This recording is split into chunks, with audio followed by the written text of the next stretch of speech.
جب بیوی اپنے شوہر کی یہ 5 حساس باتیں باہر بتانے لگے تو پھر سمجھ لینا کہ وہ جلد از جلد تباہ ہونے والی ہے، وہ گھر بھی برباد ہونے والا ہے اور رونا اس عورت کا مقدر بننے والا ہے۔ بسم اللہ الرحمن الرحیم۔ السلام علیکم ورحمۃ اللہ وبرکاتہ۔ میری پیاری بہنوں، آج کا بیان بہت ہی خاص ہونے والا ہے کیونکہ آج ہم اس بیوی کے بارے میں، اس عورت کے بارے میں بات کریں گے جو اپنے شوہر کی راز کی باتیں باہر جا کر کسی غیر مرد کو بتاتی ہے یا پھر کسی غیر عورت کو سناتی ہے۔ وہ باتیں، وہ راز جو ایک شوہر اور بیوی کے درمیان میں امانت ہوتے ہیں، جب بیوی اپنے شوہر کی وہی باتیں دوسروں تک، باہر والوں تک، اپنی سہیلیوں تک پہنچاتی ہے تو پھر جانتی ہو رشتوں میں کس طرح زہر گھل جاتا ہے، پھر کس طرح قیامت ٹوٹتی ہے۔ آج میں ایک ایسی عورت کا واقعہ سناؤں گی جو اپنے شوہر کی باتوں کو، اپنے شوہر کے رازوں کو باہر لے جا کر اپنی سہیلیوں کو، اپنی دوستوں کو اور غیر محرم مردوں کو غیبت کے طور پر سناتی تھی۔ پھر اس بیوی کے ساتھ ایسا کیا ہوا کہ جس نے بھی سنا وہ توبہ توبہ کرنے لگا، وہ اس سے عبرت حاصل کرنے لگا۔ میری اسلامی بہنوں، آج کا واقعہ، آج کا بیان کوئی عام بیان نہیں ہے، یہ ایسا واقعہ ہے، ایک قصہ ہے کہ جس نے بھی اسے ایک بار سن لیا پھر وہ ہمیشہ کے لیے توبہ کرنے پر مجبور ہو گیا۔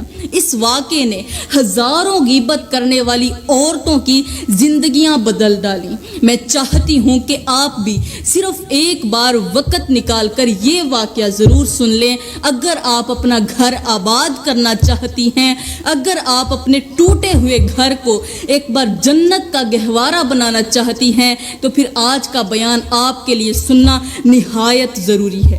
اس وقت اگر کوئی اسلامی بھائی میرا یہ بیان سن رہا ہے تو میں اس سے یہی گزارش کروں گی کہ خدارا اپنی عورتوں کو یہ واقعہ ضرور سنائیں تاکہ وہ اس سے عبرت حاصل کریں۔ تو چلو میری پیاری بہنوں، بغیر دیر کیے آج کا عبرت ناک واقعہ شروع کرتے ہیں۔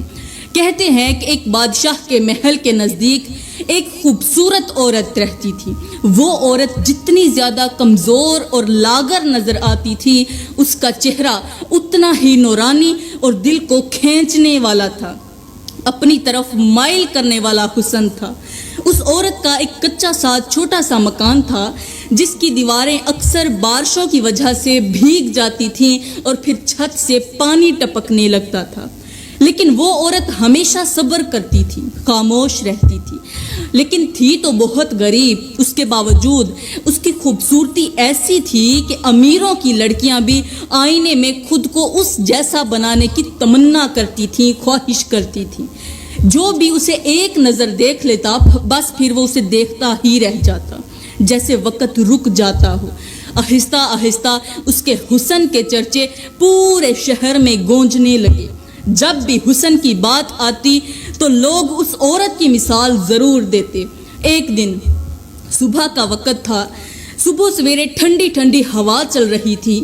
بادشاہ اپنے خوبصورت محل کی چھت پر چہل قدمی کر رہا تھا، ارد گرد کے خوبصورت مناظر دیکھ رہا تھا کہ اچانک بادشاہ کی نظر محل کے نیچے ایک کچے سے چھوٹے سے مکان کے صحن میں بیٹھی ایک پردہ دار عورت پر پڑی۔ یہ وہی عورت تھی جو حسن میں ایک مثال رکھتی تھی۔ بادشاہ کی نظر جیسے ہی عورت پر گئی تو نظر نے ہٹنے سے انکار کر دیا، جیسے آنکھ اس حسن سے بند گئی ہو۔ بادشاہ دیکھ کر دنگ رہ گیا کہ ایک کچے سے معمولی سے چھوٹے سے مکان کے اندر اتنا بڑا حسن اور مجھے پتا بھی نہیں۔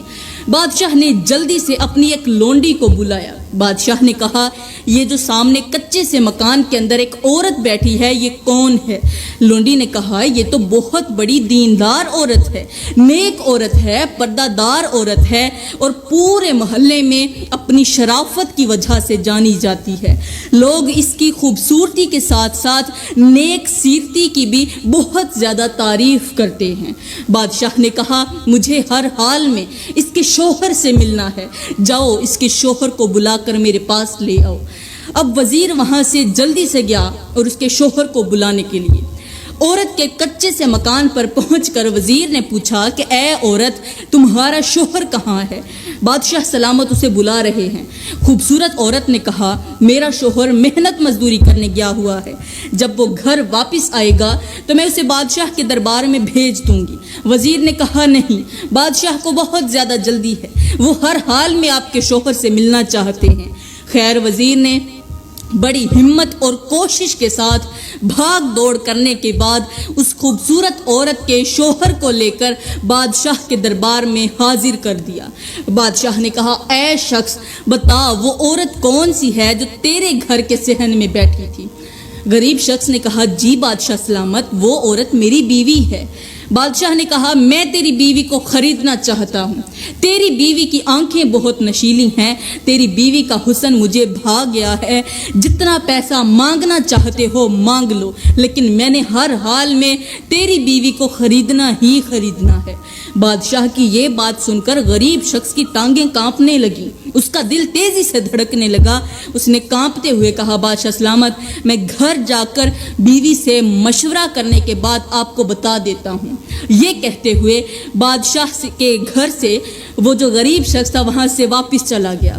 جب وہ چارپائی کے اوپر پریشان حال بیٹھا ہوا تھا تو اس کی بیوی نے پوچھ ہی لیا کہ اے میرے سردار، اے میرے سر کے تاج، آخر کس چیز نے آپ کو اس قدر پریشان کیا ہوا ہے؟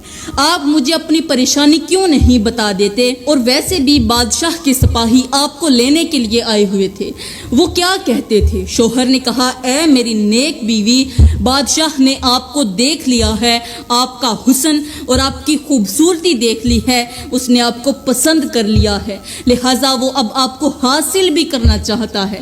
کہتا ہے میں نے ہر حال میں آپ کی بیوی سے شادی کرنی ہے، اپنی بیوی کو مجھے بیچ دو، جتنا پیسہ لینا ہے مجھ سے لے لو۔ پھر وہ عورت یہ بات سنتے ہی اچانک چونک گئی، کہنے لگی اگر یہی صورتحال ہے تو ہمیں جلد از جلد اس گھر سے نکل جانا چاہیے، بغیر دیر کیے یہاں سے نکل جائیں۔ میری اسلامی بہنوں پھر کچھ یوں ہوا کہ رات کے دوسرے پہر دونوں نے چھوٹے سے مکان کے اندر سے کھانے پینے کا ساز و سامان اٹھایا اور گھوڑے کے اوپر سوار ہو کر گھر سے باہر نکل گئے۔ رات کے دوسرے پہر بھاگتے بھاگتے ان کا ایک قبرستان کے قریب سے گزر ہوا۔ یہ دونوں قبرستان کے قریب تھوڑی دیر کے لیے رک گئے۔ جیسے ہی رکے تو اچانک قبرستان کے اندر سے رونے اور چیخنے کی آواز آنے لگی۔ یہ دونوں میاں بیوی قبر کے اندر سے رونے والی آواز سن کر کانپ گئے، سوچنے لگے کہ رات کا دوسرا پہر ہے، اس وقت قبرستان کے اندر بیٹھا کون سا شخص ہوگا جو رو رہا ہوگا؟ کیا پتا وہ بھی ہماری طرح کوئی دکھی ہو، پریشان حال ہو۔ دل میں خوف بھی تھا اور تجسس بھی تھا۔ یہ سب جاننے کے لیے وہ بہت زیادہ بے چین بھی ہو گئے۔ دونوں میاں بیوی قبرستان کی طرف چل پڑے، رونے والی خوفناک آواز کی طرف چلتے چلتے جب اس آواز کے بالکل قریب پہنچے تو ان کو پتہ یہ چلا کہ یہ آواز کسی زندہ انسان کی نہیں ہے، کسی پریشان حال کی نہیں ہے، کسی دکھی کی بھی نہیں ہے، بلکہ یہ مردہ انسان کی ہے۔ مطلب ایک قبر کے اندر سے رونے اور چیخنے کی آواز آ رہی ہے۔ یہ دیکھتے ہی دونوں میاں بیوی کے رونگٹے کھڑے ہو گئے اور وہ اور زیادہ حیران ہو گئے کہ آخر قبر کے اندر سے آواز کیوں آ رہی ہے۔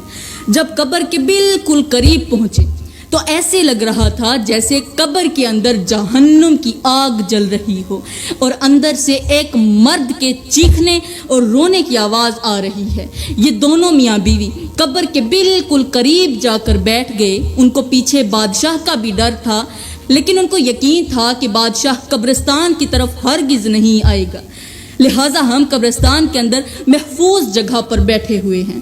ان دونوں میاں بیوی نے قبر کی طرف رخ کیا، وجہ جاننے کے لیے وہاں بیٹھ گئے، لیکن قبر کے اندر آگ جلی ہوئی ہے اور اندر چیخو پکار بھی ہے۔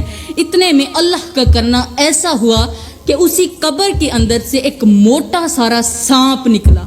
یہ سانپ آدمی کے قد کے برابر تھا۔ اس کی جسامت دیکھ کر اندازہ ہوتا تھا کہ یہ کوئی عام سانپ نہیں ہے۔ اس سانپ کو پھر اللہ تعالیٰ نے بولنے کی طاقت عطا فرمائی۔